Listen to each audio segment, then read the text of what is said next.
Nakikilit eh. Nakikilit eh. Nakikilit. Madami ka kasi, lamig-lamig. Oh, takpan. Hindi mo takban mo. Nagbubunalay nga ako lang. Ha? Bunalay. Natutulong ang likod mo, yung bewang mo. Ito, pinadapa ako.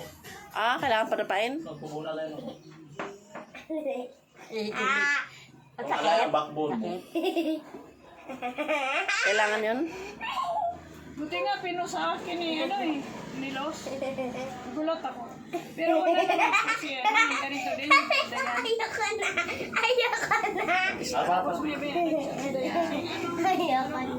Ayoko na. pinasa likod. Sabi ko magtulong Sa nga. kamay. Bakit wala yung wala sa namin sa stakan? Kailangan yung likod kasi para maano. Ito pala siya sa baba. Puro ka kasi. Saan pala natin ilalagay yun? Sana yung ngipin mo.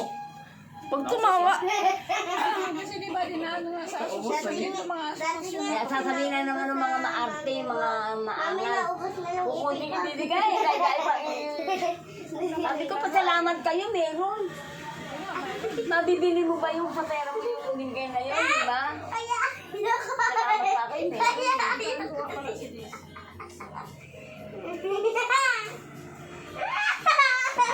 Hilot lang. Nakikiliti. Malapit na. Paano naman next pagtapos? Yes. Lamig yun kasi kaya kain ng ubo. Kaya pahilot mo. Kasi pag nagpawis ka na, umuwi ka na doon, kuha ka ng panyo. Okay? Hindi ko alam kung paano. Ano to? Ang tawag to? May pamonas ba?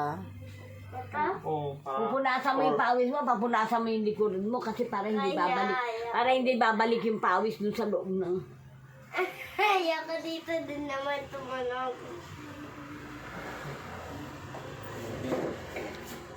Sa 28 tayo kukuha.